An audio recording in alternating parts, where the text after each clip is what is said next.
ಬಹಳ ಪವಿತ್ರವಾದ ಪೀಠ ಸಭಾಪತಿ ಪೀಠ. ಕರ್ನಾಟಕ ರಾಜ್ಯದ ಇತಿಹಾಸದಲ್ಲಿ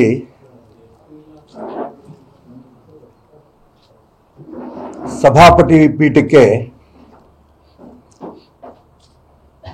ಈ ರೀತಿ ಅಗೌರವ ಆಗಿರೋದು ತುಂಬಾ ದುಃಖದ ಸಂಗತಿ.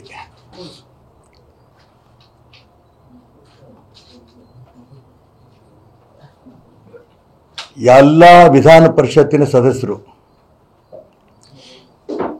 ಅವ್ರ ರಕ್ಷಣೆ ಕೊಡಬೇಕಾದಂಥ ಕರ್ತವ್ಯ ಸಭಾಪತಿ ಪೀಠದ್ದು.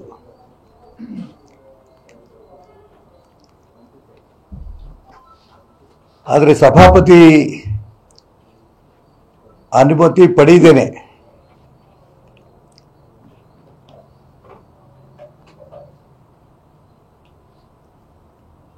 ಮಾನ್ಯ ನಮ್ಮ ನಾಯಕರಾದ ವಿಧಾನ ಪರಿಷತ್ ಸದಸ್ಯರಾದ CT ರವಿ ಅವರಿಗೆ FIR ಹಾಕಿ ಬಂಧನ ಮಾಡಿ 5 ಜಿಲ್ಲೆಗಳಲ್ಲಿ ರಾತ್ರೆಲ್ಲ ಸುತ್ತಿಸಿ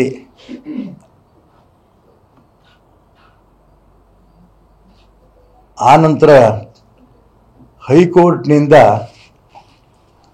ಕಾಂಗ್ರೆಸ್ ಸರ್ಕಾರಕ್ಕೆ ಕಪಾಳ ಮೋಕ್ಷ ಆದ ನಂತರ ಬೀದಿನಲ್ಲೇ ಬಿಟ್ಟು ಹೋಗಿದ್ದಾರೆ.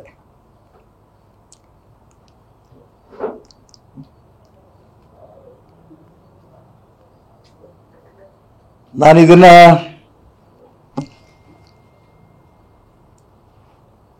ರಾಜಕೀಯಕ್ಕೆ ಬಳಸಕ್ಕೆ ಇಷ್ಟಪಡಲ್ಲ.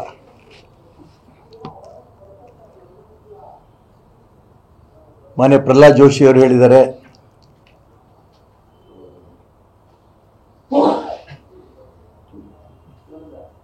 CT ರವಿ ಅವರನ್ನ ನಕಲಿ ಎನ್ಕೌಂಟರ್ ಮಾಡಂಥ ಪ್ರಯತ್ನವೂ ನಡೆದಿತ್ತು ಅಂತ ಅವರು ಹೇಳಿದ್ದಾರೆ.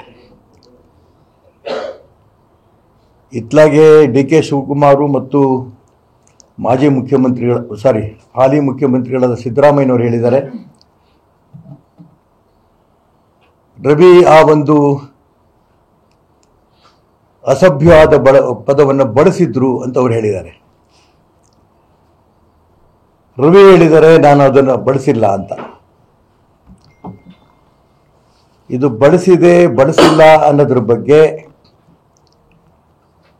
ಸಭಾಪತಿಗಳು ಒಮ್ಮೆ ರೂಲಿಂಗ್ ಕೊಟ್ಟಿದ್ದಾರೆ.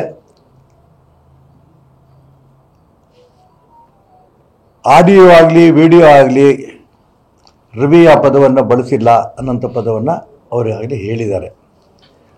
ಮತ್ತು ಮುಂದಿನ ತನಿಖೆಗೂ ನಾನು ಕಳಿಸಿದ್ದೀನಿ ಅನ್ನಂತ ಮಾತು ಹೇಳಿದ್ದಾರೆ. ಅದು ಹೊರಗಡೆ ಬರಲಿ.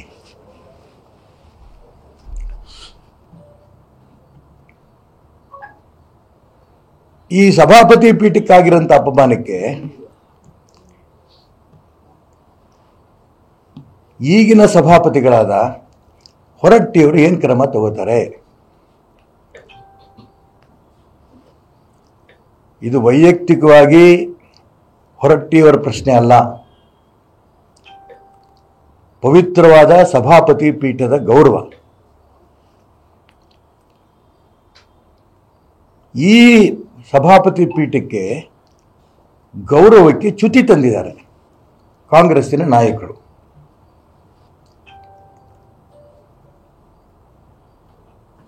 ಸುಮ್ಮನೆ ಇರಬೇಕಾದರೆ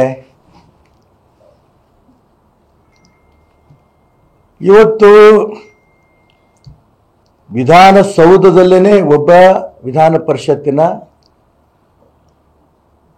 ಸದಸ್ಯನ ಮೇಲೆ ಹಲ್ಲೆ ಆಗಿದೆ ಅನ್ನೋಂಥ ಮಾತನ್ನ ರವಿ ಅವರು ತಿಳಿಸಿದ್ದಾರೆ.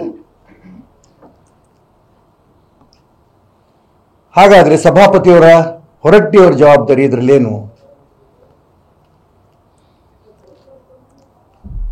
ಅಕಸ್ಮಾತ್ ಅಲ್ಲೇ ರವಿಯವರ ಕೊಲೆ ಆಗಿದ್ರೆ ಏನ್ ಮಾಡಬೇಕಿತ್ತು?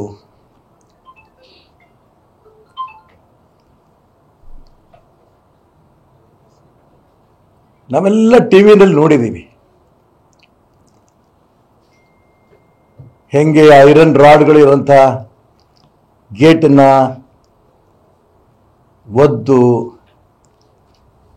ರವಿ ಮೇಲೆ ಹಲ್ಲೆ ಮಾಡೋಂಥ ಪ್ರಯತ್ನ ನಡೆದಿದ್ದೆಲ್ಲ ಟಿ ವಿನಲ್ಲಿ ಇಡೀ ರಾಜ್ಯ ಜನ ನೋಡಿದ್ದಾರೆ.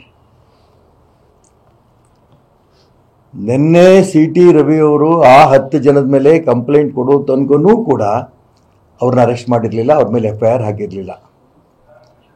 ಇವತ್ತು ಬೆಳಿಗ್ಗೆ ಟಿ ವಿನಲ್ಲಿ ನಾನು ನೋಡಿದೆ, ರವಿ ಅವರು ಕಂಪ್ಲೇಂಟ್ ಕೊಟ್ಟ ತಕ್ಷಣ ಅವ್ರು 10 ಜನದ ಮೇಲೆ FIR ಹಾಕಿದ್ದಾರೆ ಅಂತ.